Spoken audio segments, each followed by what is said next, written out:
ಅನ್ನುವಂಥ ಒಂದು ಇದರಲ್ಲೇ ಕೇಸಲ್ಲಿ ಫಿಟ್ ಮಾಡಬೇಕು ಅವ್ರನ್ನ ಅಂತೇಳಿ ಪ್ರಯತ್ನ ಮಾಡಿದ್ದಾರೆ. ಆದರೆ ಅವ್ರ ಮೇಲೆ ಇದ್ದಂಥ ಆರೋಪ ಏನಪ್ಪ ಅಂದರೆ ಪನ್ವಾರ್ ಅವ್ರ ಮೇಲೆ ಇದ್ದಂಥ ಆರೋಪ ಮರಳು ಅಕ್ರಮ ಗಣಿಗಾರಿಕೆ ಆರೋಪ.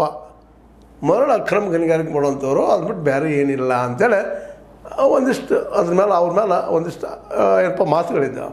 ಇದರಿಂದಾಗಿ ಮರಳು ಗಣಿಗಾರಿಕೆ ಮಾಡ್ತಾ ಇದ್ದಾರಪ್ಪ, ಅದು ಏನು ಶಿಕ್ಷೆ ಇದನ್ನು ಅದು ಮಾಡಲಿ. ಆದರೆ ಅವರನ್ನು ಹೇಗಾದರೂ ಮಾಡಿ ಭಯೋತ್ಪಾದಕ ಚಟುವಟಿಕೆಗಳಿಗೆ ಇವರು ಎಂಟರ್ ಆಗಿದ್ದಾರೆ ಅದಾರ ಅಂತ ಫಿಟ್ ಮಾಡುವಂಥ ಒಂದು ಕೆಲಸವನ್ನು ಮಾಡಿದ್ದಾರೆ. ಅದು ತಪ್ಪ.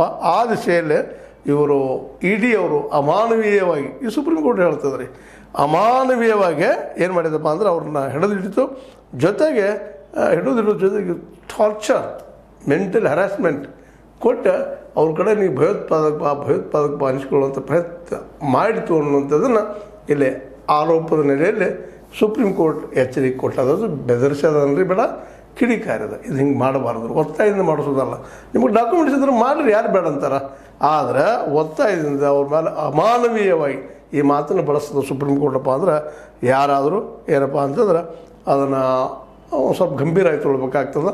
ಇದಕ್ಕೆ ಮೊದಲು ಹೈಕೋರ್ಟ್ನಲ್ಲೂ ಸಹಿತ ಈ ಕೇಸಿನ ಸಂಬಂಧಿತವಾಗಿ ನಮ್ಮ ಹೈಕೋರ್ಟ್ ಡಿಸಿಷನೂ ಆಗಿತ್ತು. ಅವ್ರು ಬಂದ ಕಾನೂನು ಬಾಹಿರ ಅಂತೇಳಿ.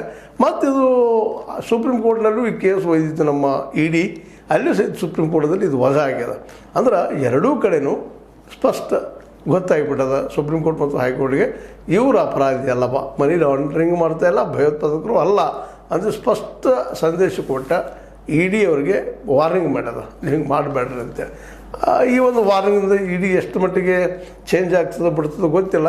ಆದರೆ ಅವ್ರಿಗೂ ಒಬ್ಬರು ಕೇಳೋರು ಇದ್ದಾರೆ ಅನ್ನುವಂಥದ್ದು ಒಂದು ಸಮಾಧಾನ ಮಾತ್ರ ವಿರೋಧ ಪಕ್ಷದವ್ರಿಗೆ ಇದ್ದೇ ಇರ್ತದೆ. ಯಾಕಪ್ಪ ಅಂದ್ರೆ ನಮ್ಮ ಇವು ಏನು ಕೇಜ್ರಿವಾಲ್ನ ಒಳಗಿಟ್ಟಿದ್ದು, ಅವ್ರ ಜೊತೆಗಾರನ ಒಳಗಿಟ್ಟಿದ್ದು ಜೈನ್ ಆಗಿರ್ಬೋದು, ಜೈನ್ ಆಗಿರ್ಬೋದು, ಇನ್ನೊಬ್ಬರು ಆಗಿರ್ಬೋದು, ಸಿಸೋಡಿಯಾ, ಇವ್ರನ್ನೆಲ್ಲರೂ ಒಳಗಿಟ್ಟು ಸಾಕಷ್ಟು ಮಾನಸಿಕ ವಿಷಯ ಕೊಟ್ಟಿದ್ದು, ಇವೆಲ್ಲ ನಾವು ನೋಡ್ತಾ ಇದ್ದೀವಿ, ನೋಡಿದ್ದೀವಿ, ಕೇಳಿದ್ದೀವಿ. ಈಗ